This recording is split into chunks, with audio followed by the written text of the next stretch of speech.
حدیث شریف میں آیا کہ اللہ کے نبی صلی اللہ علیہ وسلم نے بیان فرمایا انسان کا یہ سارا جسم ہے، یہ سارا گل جاتا ہے، سڑ جاتا ہے، ختم ہو جاتا ہے، لیکن انسان کے جسم میں ایک ٹکڑا ایسا ہے جس کو زمین کھاتی نہیں، وہ ختم نہیں ہوتا ہے، وہ بوسیدہ نہیں ہوتا ہے، وہ اس کا نام و نشانی مٹتا، وہ باقی رہتا ہے۔ حدیث میں اس کے لیے لفظ آیا الا عجب الذنب، انسان کا جسم ہے، زمین پورے کو کھا جاتی ہے لیکن عجب الذنب کو زمین نہیں کھا پاتی ہے، اس میں اللہ نے ایسی خصوصیات رکھی ہے، وہ گلتی نہیں، وہ ختم نہیں ہوتی۔ عجب الذنب کہتے ہیں ریڑھ کی ہڈی کا جو آخری حصہ ہے اس کو کہتے ہیں، دم کی ہڈی۔ اعوذ باللہ من الشیطان الرجیم، بسم اللہ الرحمن الرحیم،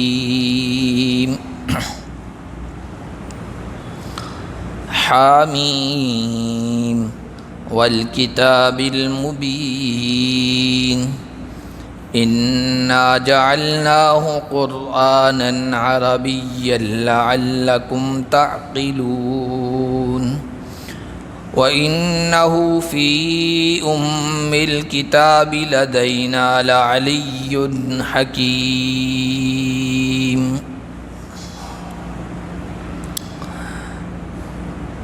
آج کے درس کا آغاز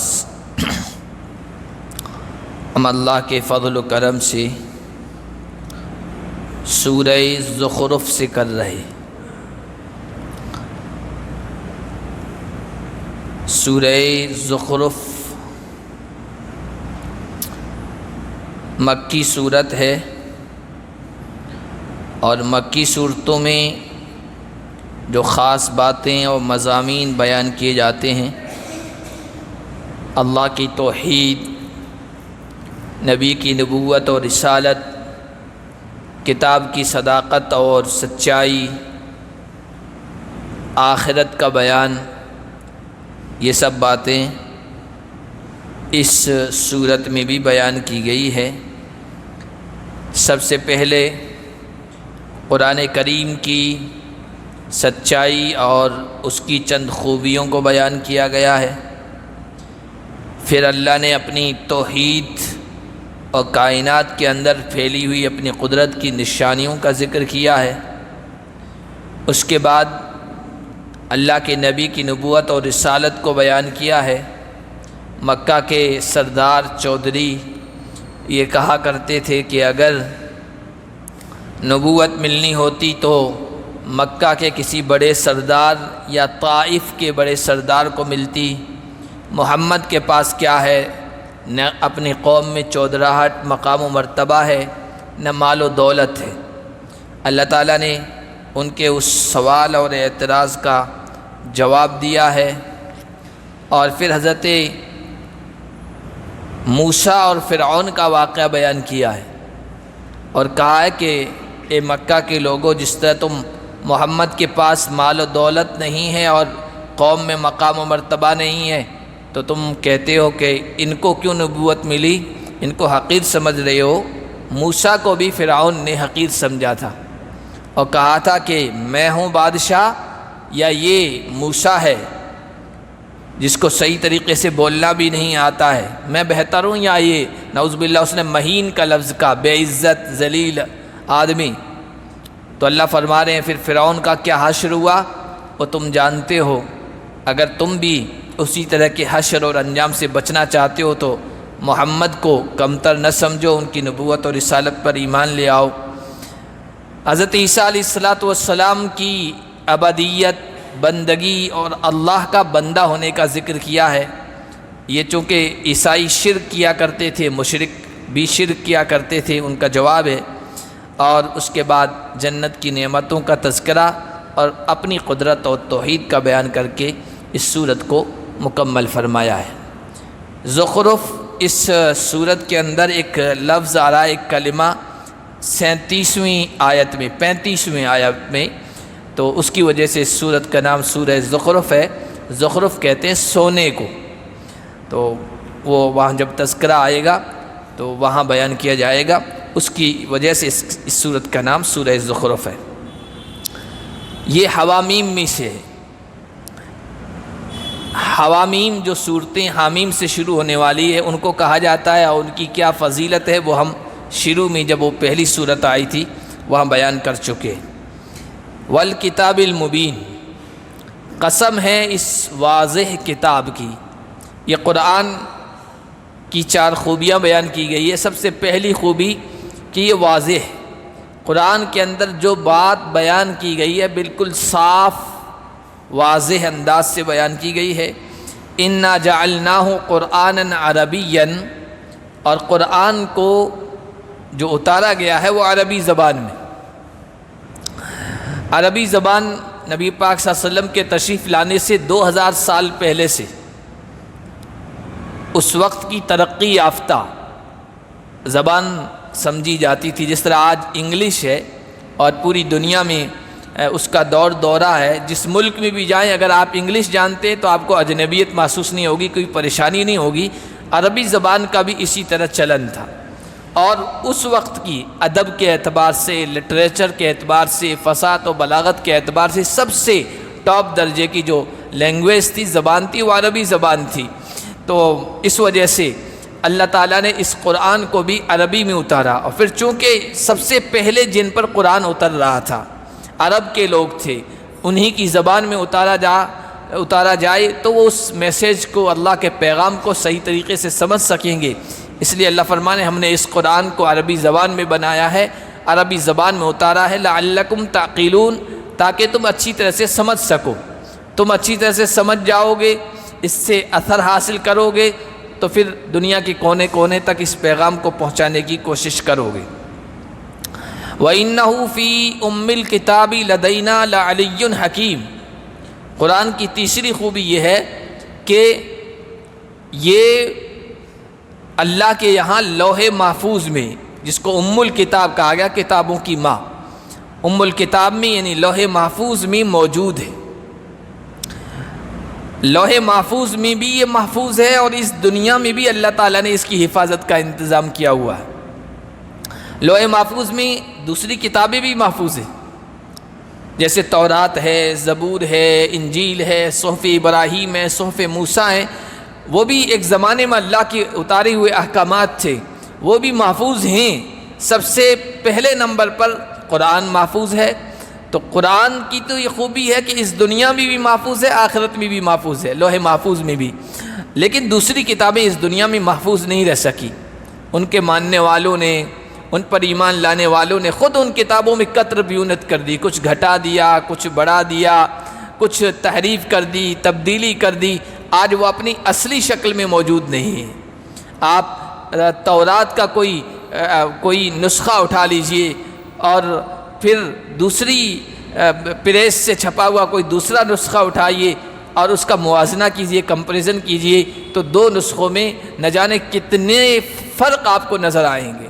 اور قرآن کریم جو ہے، آپ پوری دنیا میں آج لاکھوں کروڑوں کی تعداد میں چھپ رہے، آپ کہیں بھی سے چھپا ہوا قرآن اٹھا کر دیکھ لیجئے۔ بلکہ جو حضرت عثمان رضی اللہ تعالی عنہ نے جو قرآن جمع کیے تھے، اور آپ کے سامنے قرآن موجود تھا، جب باغیوں نے آپ پر حملہ کیا ہے اور آپ کے خون کے قطرے اس قرآن پر پڑے ہیں، صبغۃ اللہ ومن احسن من اللہ صبغہ آیت پر، وہ قرآن آج بھی محفوظ ہے، میوزیم میں موجود۔ اس قرآن کو اٹھا لیجئے اور آج کے چھپے ہوئے قرآن کو اٹھا لیجئے، آپ کو کوئی فرق محسوس نہیں ہوگا۔ تو قرآن اور دوسری کتابوں میں یہ ایک اہم فرق ہے کہ اس دنیا میں بھی قرآن محفوظ ہے، لوح محفوظ میں بھی اللہ کے یہاں اس کو محفوظ کر دیا گیا ہے۔ اور لعلی حکیم، ہمارے یہاں اس کا بڑا مقام ہے۔ اللہ فرما رہے ہمارے یہاں ام الکتاب میں، دوسری کتابیں بھی ہے لیکن سب سے پہلے نمبر پر یہ قرآن رکھا گیا ہے، اور یہ بہت بلند ہے، حکیم ہے۔ حکمت کی باتیں اس قرآن میں بیان کی گئی ہے۔ حکمت دانش مندی کی باتیں، سمجھداری کی باتیں، جس سے انسانوں کی زندگی بھی سنورے اور آخرت میں بھی کامیابی ملے، ایسی دانش مندی اور سمجھداری کی باتیں اس میں بیان کی گئی ہے۔ اور پڑھنے والا پڑھتا ہے، مطالعہ کرنے والا مطالعہ کرتا ہے، اس کے اندر غور و فکر کرتا ہے، تو ہر پڑھنے والا نئی نئی بات، نئی سمجھداری کی بات اور ہیرے موتی جواہر نکال کے لاتا ہے۔ اور حضور علیہ الصلوۃ والسلام نے اس قرآن کی خوبی بیان کی گئی، لا تنقضی عجائبہ، اس میں ایسی ایسی حکمت کی، دانش مندی کی باتیں کہ انسان کے سامنے آتی ہے تو انسان حیران رہ جاتا ہے، حیرت کو بڑھانے والی باتیں ہیں، اور ایسی حیرت کی باتیں کہ کبھی ختم ہونے والی نہیں ہیں۔ افنضرب عنکم الذکر صفحا ان کنتم قوما مسرفین، چوتھی خوبی اس قرآن کی ان آیات میں بیان کی گئی، یہ ذکر ہے۔ ذکر کہتے ہیں نصیحت کی بات، نصیحت کی بات جو انسان کے دل میں اترتی ہے اور انسان کی فکر و نظر کو، سوچ کو اور زندگی گزارنے کے انداز کو بدل کے رکھ دیتی ہے، اس قرآن کو ذکر کہا گیا ہے۔ اور اسی اعتبار سے اللہ نے فرمایا وَلَقَدْ يَسَّرْنَا الْقُرْآنَ لِلذِّكْرِ فَهَلْ مِن مُدَّكِرٍ، ہم نے قرآن کو نصیحت کے لیے آسان کر دیا ہے۔ اس میں جو باتیں ہیں اس میں ہر آدمی پڑھنے والا نصیحت حاصل کر سکتا ہے، آسانی سے اپنے کام کی باتیں نکال سکتا ہے اور فائدے حاصل کر سکتا ہے۔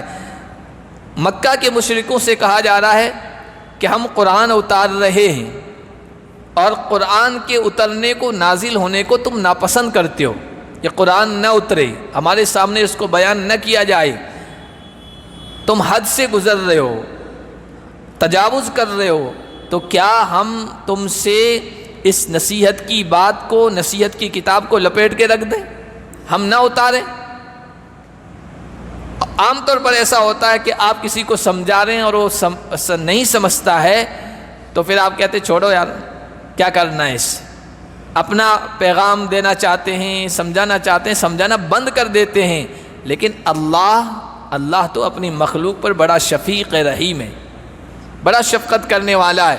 ایک شفقت کرنے والی ماں، اس کا چھوٹا بچہ نہ کھانے کی ضد کرتا، میں تو نہیں کھاؤں گا، پھر دیکھیے وہ ماں کیا کرتی ہے، وہ ضد کر رہا ہے تو کھانا کھلانا چھوڑ دیتی ہے؟ نہیں، کسی نہ کسی طریقے سے اس کو کھلا دیتی ہے۔ اسی طرح یہ جو قرآن ہے، یہ جو ذکر ہے، یہ جو کتاب ہے اللہ کی، یہ انسانوں کی روحانی غذا ہے۔ ایک تو غذا ہم کھانے پینے کی چیزوں کی شکل میں کھاتے ہیں، وہ تو ہمارے جسم کی ڈیمانڈ ہے، ہماری باڈی کی ڈیمانڈ ہے، اس کے بغیر ہمارا جسم زندہ نہیں رہ سکتا ہے۔ اور ایک دل کی، یہ جو قلب ہے، یہ ہمارے جو دل ہے انسانوں کا، اس کی بھی تو کچھ خوراک ہے، یہ روحانی خوراک ہے۔ اور یہ جو ہم نماز پڑھتے ہیں، یہ جو روزہ ہے، اور یہ جو زکوٰۃ ہے، اور یہ جو حج ہے، اور یہ جو قرآن کی تلاوت ہے، ذکر، تسبیحات ہیں، یہ دل کی غذا ہیں، دل کی غذا ہیں، روح کی غذا ہیں۔ اگر دل کو یہ غذا نہیں پہنچتی ہے تو یہ دل مردہ ہو جاتا ہے، یہ دل سنگ ہو جاتا ہے، پتھر ہو جاتا ہے، اور پھر انسان باقی نہیں رہتا، وہ جانور ہو جاتا ہے۔ تو یہ جو ذکر کی کتاب ہے، اللہ فرما رہے ہیں تمہاری نافرمانی اور سرکشی کی بنیاد پر ہم اس کو لپیٹ کے رکھ دیں؟ نہیں، ایسا نہیں کرتے ہیں، ہم تو اس کو بیان کرتے رہیں گے۔ وَكَمْ أَرْسَلْنَا مِن نَبِيٍّ فِي الْأَوَّلِينَ، تم آج جس طرح اس کو ٹھکرا رہے ہو، مان نہیں رہے ہو اور اس سے منہ پھیر رہے ہو، اس سے پہلے بھی ہم نے تم سے پہلے جو قومیں گزری ہے ان میں نبی بھیجے، رسول بھیجے۔ ان قوموں نے مَا يَأْتِيهِم مِّن نَبِيٍّ إِلَّا كَانُوا بِهِ يَسْتَهْزِئُونَ، جب کبھی ان کے پاس اللہ کا پیغمبر آیا، نبی آیا، اللہ کا پیغام پہنچایا، ان کا مذاق اڑایا۔ آیا بڑا اللہ کی طرف سے، آیا آسمانی پیغام لے کر، آیا آسمانی کتاب لے کر۔ آج بھی قرآن دیکھیے، آج بھی لوگ اسی انداز سے مذاق اڑا رہے ہیں قرآن کا اور اللہ کے رسول کا، اللہ کی کتاب کا۔ آج کے مشرک، آج کے بتوں کے پجاری، اب دیکھیے آسمانی کتاب میں یہ لکھا ہے، مذاق کے انداز میں کہتے ہیں آسمانی کتاب میں یہ لکھا ہے، آسمانی رسول نے یہ بات بتائی ہے، اسی انداز سے مذاق اور ٹھٹا ہے اللہ کی کتاب کے ساتھ۔ اللہ فرما رہے ہیں پچھلی قوموں میں نہ جانے کتنے نبی، پیغمبر، رسول آئے، جب کبھی رسول ان کے پاس آتا نبی تو اس کا مذاق اڑایا کرتے تھے۔ مذاق اڑانے کے باوجود بھی ہم نے نبیوں کا سلسلہ بند نہیں کیا۔ یہ تو ہمارے محبوب بندوں کا مذاق اڑا رہے ہیں، ہم ان کے پاس نہ بھیجیں؟ نہیں، کیونکہ ہم تو اپنی مخلوق کو پیدا کرنے والے ہیں، ان پر شفقت کرنے والے، ہم تو یہ چاہتے ہیں یہ غلط راستے سے ہٹ جائیں، صحیح راستے پہ آ جائیں۔ تو ہم نے نبیوں کا سلسلہ جس طرح بند نہیں کیا ہے، اس قرآن کے اترنے کو بھی تمہاری نالائقی کی وجہ سے ہم بند نہیں کریں گے۔ فَأَهْلَكْنَا أَشَدَّ مِنْهُمْ بَطْشًا وَمَضَىٰ مَثَلُ الْأَوَّلِينَ، لیکن ایک وارننگ دی، وہ کہتے ہیں سائلنٹ میسج، کہ ہم نے ان کا سلسلہ بند تو نہیں کیا، لیکن تم پڑھتے ہو، تم جانتے ہو قوم عاد، قوم سمود کے قصے، کہانیاں، ان کی تباہی کے، بربادی کے عرب لوگ جانتے تھے، بلکہ قوم عاد، قوم سمود کا جو ایریا ہے، جو علاقہ ہے، آج سعودی عربیہ ہی میں ہے، تبوک کا جو علاقہ ہے۔ اللہ نے فرمایا تم یہ سمجھتے ہو کہ ہمارا کوئی کچھ بگاڑ نہیں سکتا اس طرح قرآن کا مذاق اڑانے کی وجہ سے یا نبی کا انکار کرنے کی وجہ سے؟ فَأَهْلَكْنَا أَشَدَّ مِنْهُمْ بَطْشًا وَمَضَىٰ مَثَلُ الْأَوَّلِينَ، تم سے پہلے بڑی بڑی طاقت رکھنے والے، قوت رکھنے والے، بڑے زور آور لوگ گزرے ہیں۔ اور دوسری جگہ ہم پیچھے پڑھ چکے ہیں 21ویں پارے میں، 22ویں پارے میں کہ وَمَا بَلَغُوا مِعْشَارَ مَا آتَيْنَاهُمْ، اے مکہ کے لوگوں تم کس برتے پر، کس بنا پر ہماری مخالفت پر اتر آئے ہو، ہمارے پیغام کی مخالفت پر اتر آئے ہو؟ تمہارے پاس ہے ہی کیا؟ تم سے پہلے جو قومی گزری ہے ان کو ہم نے اتنی دولت دی، اتنا مال دیا، اتنا لمبا اقتدار دیا، اتنی طاقت و قوت دی کہ دنیاوی اسباب و ساز و سامان کے اعتبار سے تم ان کے 10ویں حصے کو نہیں پہنچ سکتے، تمہیں 10واں حصہ بھی نہیں ملا ہے، ان کو اتنا دیا گیا تھا، طاقتور قومی تھی۔ ابھی پچھلے پارے میں 24ویں پارے میں ہم پڑھ چکے ہیں قوم عاد اور قوم ثمود کے بارے میں، بڑی طاقتور قومیں، ڈیل ڈول رکھنے والی، پہاڑوں کو تلاش کر بنگلے بنانے والے، کتنے زبردست لوگ ہوں گے، وہ بس اپنی قوت میں آ گئے، اترانے لگے، تکبر میں مبتلا ہو گئے، کہنے لگے من اشد منا قوہ، ہم سے بڑھ کر طاقتور کون ہے، ہمارا کون کیا بگاڑ سکتا ہے؟ اور آپ اندازہ لگائیے ان کی طاقت و قوت کا، اللہ جو پیدا کرنے والا ہے وہ گواہی دے رہا ہے التی لم یخلق مثلها فی البلاد وثمود الذین جابوا الصخر بالواد، جن جیسا ہم نے دنیا میں پیدا ہی نہیں کیا آج تک، اتنے زبردست لوگ تکبر میں آ گئے، گھمنڈ میں، رسولوں کی مخالفت پر اتر آئے، مذاق اڑانا شروع کیا، کہنے لگے ہمارا کون کیا بگاڑ سکتا ہے؟ اللہ نے فرمایا اولم یروا ان اللہ الذی خلقہم ہوا اشد منہم قوہ، دنیا کا کوئی انسان تو تمہارا کچھ نہیں بگاڑ سکتا، لیکن ذرا غور کرو جس نے تم کو اتنا طاقتور بنایا ہے وہ تم سے بھی طاقتور ہے۔ پھر آگے اللہ نے فرمایا کہ ان کی طاقت کا اس طرح اللہ نے مذاق اڑایا، اللہ نے ان پر جو عذاب بھیجا ہے ہوا کا، ہوا جیسی نرم چیز، لطیف چیز جو نظر بھی نہیں آتی ہے، آنکھوں میں نظر بھی نہیں آتی ہے، ایسی لطیف و نرم چیز بھیجی، اور اتنا زبردست طوفان آیا، ایسے لمبے تڑنگے لوگوں کو اوپر اوپر لے جا کر نیچے جو پٹکا ہے، وہ صبح کے وقت ایسے پڑے ہوئے تھے فَكَأَنَّهُمْ أَعْجَازُ نَخْلٍ خَاوِيَةٍ، کوئی بہت بڑا طوفان آئے، بارش کا طوفان ہو، سمندری طوفان یا ہوا کا طوفان، جیسے لمبے کھجور کے درخت ہوتے ہیں وہ پڑے رہتے ہیں، اس طرح یہ پڑے ہوئے تھے، كَأَنَّهُمْ أَعْجَازُ نَخْلٍ خَاوِيَةٍ فَهَلْ تَرَىٰ لَهُم مِّن بَاقِيَةٍ، اب جا کے دیکھو، جو کہتے تھے ہمارا کون کیا بگاڑ سکتا ہے، ان کا نام و نشان بھی موجود ہے، هَلْ تَرَىٰ لَهُم مِّن بَاقِيَةٍ۔ تو اللہ نے یہاں بھی فرمایا قریش کے لوگوں تم سے بھی بڑھ کر طاقت، قوت، پکڑ رکھنے والوں کو ہم نے ہلاک کیا، اور پہلے لوگوں کی مثالیں تمہارے سامنے گزر چکی ہے۔ وَلَئِن سَأَلْتَهُم مَّنْ خَلَقَ السَّمَاوَاتِ وَالْأَرْضَ لَيَقُولُنَّ خَلَقَهُنَّ الْعَزِيزُ الْعَلِيمُ۔ اب اللہ اپنی توحید کو بیان کر رہے ہیں۔ اے نبی اگر آپ ان سے پوچھیں مشرکوں سے کہ آسمانوں اور زمینوں کو کس نے پیدا کیا ہے، تو وہ کہیں گے ان کو زبردست علم والے، اللہ نے علم والی زبردست طاقت قوت رکھنے والی ذات نے ان کو پیدا کیا ہے۔ دیکھیے حضرت شاہ ولی اللہ محدث دہلوی رحمۃ اللہ علیہ بہت بڑے بزرگ عالم گزرے ہیں، مغلیہ دور کے اخیر کے تھے، تو انہوں نے کہا کہ توحید کے 4 درجے ہیں، توحید کے 4 درجے ہیں۔ ایک درجہ یہ ہے کہ کائنات کی چیزوں کو پیدا کرنے والا کون ہے، اس میں سب مانتے ہیں بس وہ اللہ ہی پیدا کرنے والا ہے، یعنی مشرک بھی کہیں گے آسمان کس نے پیدا کیا، تو کہیں گے کہ بھگوان نے پیدا کیا ہے، اللہ نے پیدا کیا ہے۔ اور دوسرا درجہ ہے کہ اللہ ذات واجب الوجود ہے، یعنی اللہ کی ذات ایسی ہے جو خود اپنے سہارے پہ قائم ہے، ہمیشہ سے ہے، ہمیشہ رہے گی، نراکار ہے، یہ جو سب چیزیں بیان کرتے ہیں نا، اس میں بھی سب مشرک متحد ہیں، ہم بھی مانتے ہیں وہ بھی کہتے ہیں۔ اور اللہ جو ہے وہ کسی کے پیدا کیے ہوئے نہیں پیدا ہوا، وہ ہمیشہ سے ہے، ہمیشہ رہے گا، اس کا کوئی جسم نہیں، وہ نراکار ہے۔ یہ چیز دو درجے ہو گئے، یہ اس توحید کے دو درجوں میں سب مانتے ہیں۔ تیسرا جو درجہ ہے وہ ہے کہ تدبیر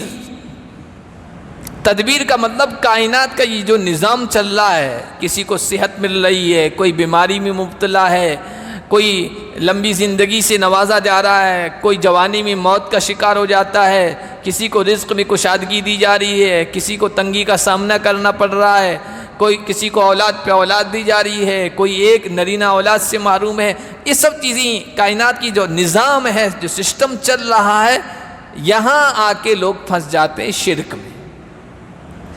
اب یہاں پر وہ الگ الگ بنا لیے، ڈپارٹمنٹ تقسیم کر دیے کہ اللہ اکیلا نہیں کر سکتا ہے، اب یہ ڈپارٹمنٹ تقسیم کر لو، اولاد یہ دیں گے اور رزق یہ دیں گے اور مال یہ دیتا ہے، دولت یہ دیوی دیتی ہے، علم اور گیان یہ سرسوتی دیتی ہے، فلاں فلاں، یہ سب۔ یہاں آ کر تدبیر کرنے والا کائنات کا کون ہے؟ اس میں وہ اللہ کی ذات میں اور صفات میں شریک کرتے تھے، مختلف مخلوق کو اللہ کے بھاگیدار بناتے تھے۔ شرک کا مطلب بھاگیدار بنانا، حصے دار بنانا۔ اور چوتھا جو درجہ ہے وہ ہے، ہم تو کہتے ہیں جو اللہ پیدا کرنے والا ہے وہ واجب الوجود بھی ہے، اور تدبیر کرنے والا بھی وہی ہے۔ یدبر الامر من السماء الى الارض، زمین سے آسمان، آسمان سے زمین کے درمیان جو بھی ہو رہا ہے وہ صرف اللہ کر رہا ہے۔ ایک پتا ادھر سے ادھر نہیں ہوتا ہے، ایک ذرہ ادھر سے ادھر منتقل نہیں ہوتا ہے، سب کچھ اللہ ہی کر رہا ہے، اللہ ہی کے علم میں ہے۔ اور چوتھا درجہ ہے جو ذات میں اکیلا ہے، صفات میں اکیلا ہے، کائنات کا نظام چلا رہا ہے، عبادت کے لائق بھی وہی ہے، ہم عبادت بھی اسی کی کرتے ہیں۔ لیکن مشرک قومی دوسری چیزوں کی بھی عبادت کرنے لگ جاتے ہیں۔ بعض لوگوں نے اللہ کا بیٹا بنا لیا، ان کی عبادت کرنے لگے، ان کی ماں کی عبادت کرنے لگے، درختوں کی عبادت کرنے لگے، نہروں کی عبادت کرنے لگے۔ جو چیزیں اللہ نے پیدا کی ہے لیکن اللہ نے ان میں کوئی طاقت رکھی ہے، کوئی نفع رکھا ہے، کوئی فائدہ رکھا ہے، ان کو بھی اللہ کی عبادت میں شریک کر لیا۔ سورج کی پوجا کرنے لگے، نہروں کی پوجا کرنے لگے، جہاں کچھ نفع کسی چیز میں نظر آیا تو کہا کہ یہ اللہ کے اوتار ہیں، یا اللہ نے ان کو یہ چیزیں دی ہے، اللہ کی عبادت میں ان کو شریک کر دیا۔ تو اللہ نے یہاں فرمایا ان سے پوچھا جائے آسمان زمین کا کون پیدا کرنے والا ہے، تو وہ کہیں گے اللہ جو زبردست ہے، علم رکھنے والا ہے۔ الذی جعل لکم الارض مہدا، وہ اللہ جس نے زمین کو تمہارے لیے گہوارہ بنا دیا، بستر بنا دیا، کہ یہ مہدا کہتے ہیں گہوارے کو، بچے کا جو جھولنا ہوتا ہے گہوارہ ہوتا ہے، جس میں بچہ بڑے آرام سے سوتا ہے اور اس میں تھوڑا سا ہلاؤ بڑی مزے کی نیند اس کو آ جاتی ہے۔ تو زمین کو تمہارے لیے گہوارہ بنایا، زمین کو اس طرح بنایا ہے نرم کہ تم اس میں اپنی زندگی گزارتے ہو، زندگی کی تمام ضروریات اس پر پوری کرتے ہو، اس پر آرام کرتے ہو، زندگی بسر کر رہے ہو۔ کوئی انسان پتھر کی چٹان پر کچھ دیر سو کے دکھائے، کچھ دیر رہ کے دکھائے، بڑی مشکل زندگی گزرتی ہے اگر اس طرح اگر کسی جگہ رہنا پڑ جائے اور سونا پڑ جائے۔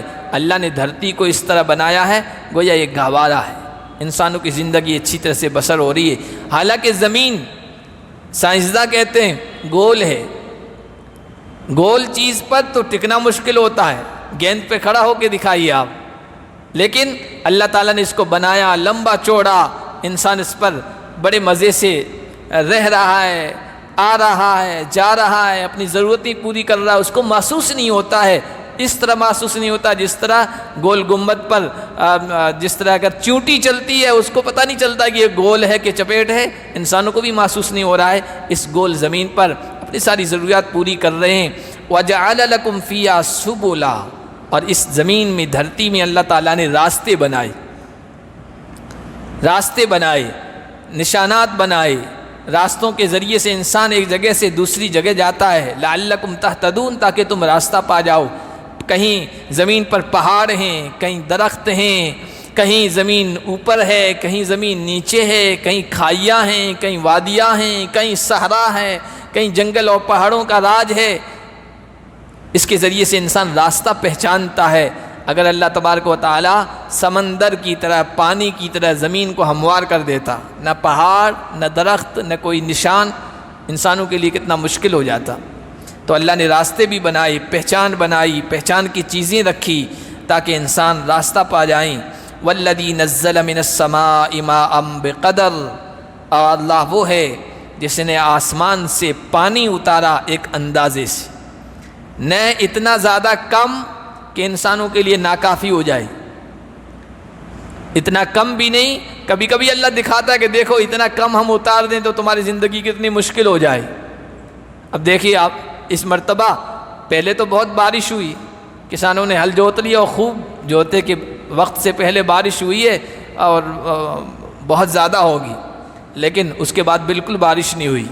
جو کچھ بیج ڈالا تھا اسی کے لالے پڑ رہے، جو خرچ آیا تھا وہ بھی نہیں نکل رہا ہے، ناکافی ہو گیا، ضرورت سے کم بارش ہوئی ہے۔ اللہ ضرورت سے زیادہ بارش کر دے تو جو کچھ اگایا ہے، جو کچھ اناج حاصل ہونے کی امید ہے وہ بھی ڈوب جائے، تباہ و برباد ہو جائے۔ تو اللہ ایک مقدار کے ساتھ، ایک اندازے سے آسمان سے پانی اتارتا ہے۔ فَأَنشَرْنَا بِهِ بَلْدَةً مَيْتًا، اور پھر اس کے ذریعے سے ہم مردہ زمین کو زندہ کرتے ہیں۔ خشک زمین ہوتی ہے، ہوائیاں اڑ رہی ہوتی ہے، ہر ایک گھاس کا کوئی تنکا نظر نہیں آتا ہے، اچانک اللہ کی رحمت برستی ہے اور زمین کے اندر سے زندگی پیدا ہو جاتی ہے۔ ایسا لگتا ہے جیسے بالکل سبز چادر زمین نے اوڑھ لی ہے۔ وَكَذَلِكَ تُخْرَجُونَ، اسی طرح تم بھی پیدا کیے جاؤ گے۔ یہ آخرت کی طرف فوراً منتقل کر دیا۔ لوگ کہتے تھے دوبارہ کیسے زندہ ہوں گے؟ اللہ فرماتے ہیں جس طرح مردہ زمین کو زندہ کر دیتے ہیں، تم اپنی آنکھوں سے دیکھتے ہو بارش کے موسم میں، اسی طرح تم بھی زندہ کیے جاؤ گے، نکالے جاؤ گے۔ حدیث شریف میں اس کی وضاحت آئی، تشریح آئی۔ حدیث شریف میں آیا کہ اللہ کے نبی صلی اللہ علیہ وسلم نے بیان فرمایا، انسان کا یہ سارا جسم ہے، یہ سارا گل جاتا ہے، سڑ جاتا ہے، ختم ہو جاتا ہے، لیکن انسان کے جسم میں ایک ٹکڑا ایسا ہے جس کو زمین کھاتی نہیں، وہ ختم نہیں ہوتا ہے، وہ بوسیدہ نہیں ہوتا ہے، وہ اس کا نام و نشانی مٹتا، وہ باقی رہتا ہے۔ حدیث میں اس کے لیے لفظ آیا الا عجب الذنب، انسان کا جسم ہے، زمین پورے کو کھا جاتی ہے لیکن عجب الذنب کو زمین نہیں کھا پاتی ہے، اس میں اللہ نے ایسی خصوصیات رکھی ہے، وہ گلتی نہیں، وہ ختم نہیں ہوتی۔ عجب الذنب کہتے ہیں ریڑھ کی ہڈی کا جو آخری حصہ ہے اس کو کہتے ہیں، دم کی ہڈی۔ اور میں نے ایک مضمون پڑھا، کسی مسلم سائنسداں کا تھا، پروفیسر عبدالباری نام اس طرح کا، ان کا مضمون پڑھا، انہوں نے اس پر لکھا کہ انسان دوبارہ زندہ ہوں گے، دوبارہ پیدا کیے جائیں گے یا نہیں۔ پھر انہوں نے لکھا کہ آج میڈیکل سائنس کہتی ہے کہ انسان کے جسم میں ایک ہڈی ایسی ہے جس کو ٹیل بون کہتے ہیں۔ اب اگر آپ انگلش جانیں تو آپ دیکھیے وہ عجب الذنب، وہی لفظ ہے، اسی کا ترجمہ ہے، ٹرانسلیشن ہے۔ عجب کہتے ہیں ہڈی کو، ذنب کہتے ہیں دم کو، ٹیل کہتے ہیں دم کو، بون کہتے ہیں ہڈی کو۔ ٹیل بون ہے جس کو زمین نہیں کھاتی۔ اب حدیث میں آیا کہ جب اللہ تعالیٰ پہلا سور پھونکیں گے سب کو ختم کر دیں گے، جب دوسرا سور پھونکا جائے گا تو اس سے پہلے، اور دوسرے سور پھونکا جانے سے پہلے شبنم کی طرح ہلکی ہلکی بارش برسائیں گے۔ وہ ہلکی بارش انسان کے رہنے والے، باقی رہنے والے جسم کے اس حصے پر برسے گی اور پھر وہ انسان پیدا ہونا شروع ہو جائے گا۔ آج ڈی این اے کی بات ہو رہی ہے میڈیکل سائنس میں، انسان چوری کرتے ہیں، ڈاکہ مارتے ہیں، کسی کے ساتھ بدکاری کرتے ہیں، بھاگ جاتے ہیں، پتہ نہیں چلتا ہے، تو جو جانچ کرنے والے ہوتے ہیں وہ تلاش کرتے ہیں کہیں فنگر پرنٹ مل جائے، ہاتھ کہیں لگاؤ، کوئی ناخن یا بال کسی کا گر گیا ہو نا، تو ایک بال کے ذریعے سے پورا انسان کا حلیہ بتا دیتے ہیں۔ تو وہ اللہ جس نے اپنی قدرت سے اس ہڈی کو بوسیدہ ہونے سے محفوظ رکھا ہے، تو کیا اسی کے ذریعے سے دوبارہ انسان کو پیدا کرنے پر قادر نہیں ہو؟ اللہ فرمائے جس طرح مردہ زمین کو ہم زندہ کرتے ہیں اسی طرح تم کو بھی نکالیں گے، زندہ کریں گے۔ والذی خلق الازواج كلها وجعل لكم من الفلك والانعام ما تركبون، اللہ وہ ہے جس نے ہر چیز کے جوڑے جوڑے بنائے۔ آج بھی لوگ کہتے ہیں سائنس کہتی ہے ہر چیز میں جوڑا ہے، کھجور میں بھی جوڑا ہے، یعنی نر اور مادہ، ان پھلوں پھولوں میں بھی نر اور مادہ ہوتا ہے۔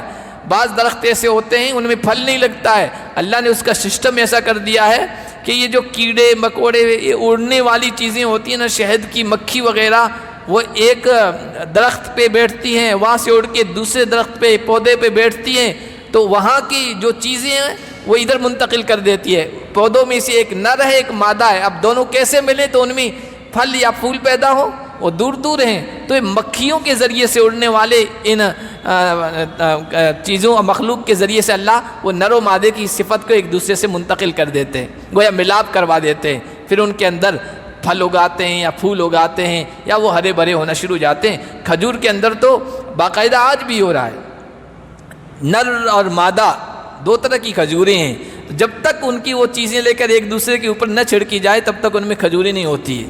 اللہ نے جوڑے جوڑے پیدا کیے، اور ازواج کا مطلب ہوتا ہے رنگا رنگ، قسم قسم کے، یہ بھی ہوتا ہے۔ آپ انسانوں کو دیکھو، جانوروں کو دیکھو، جانوروں میں ہاتھی، اونٹ، گائے، بندر، پھر طرح طرح کی مخلوقیں، چھوٹے پرندوں میں آئیے، طوطوں کی کتنی قسمیں ہیں، گوریاؤں کی کتنی قسمیں ہیں، آپ جنگل میں جائیے آپ یا زو میں جائیے، دیکھ کے آئیے، انسان حیران ہو جاتا ہے کس کس طرح سے اللہ نے مخلوق پیدا کیے، ہر رنگت کی قسم قسم کی مخلوق، یہ انسان کے دل لگنے کے لیے اس کائنات کے اندر گلہائے رنگا رنگ سے ہے زینت چمن، یہ اللہ نے کائنات چمن کی شکل میں پیدا کیا ہے۔ چمن میں طرح طرح کے پھول ہوتے ہیں نا، تو چمن اچھا لگتا ہے، باغ اچھا لگتا ہے، اسی طرح اللہ نے یہاں پر طرح طرح کی یہ بھانت بھانت کی چیزیں پیدا کی ہے، اور تمہارے لیے کشتیاں بنائی اور چوپائے بنائے جن پہ تم سوار ہوتے ہو، چونکہ اگلی آیتیں بھی اسی سے جڑی ہوئی ہے۔ تو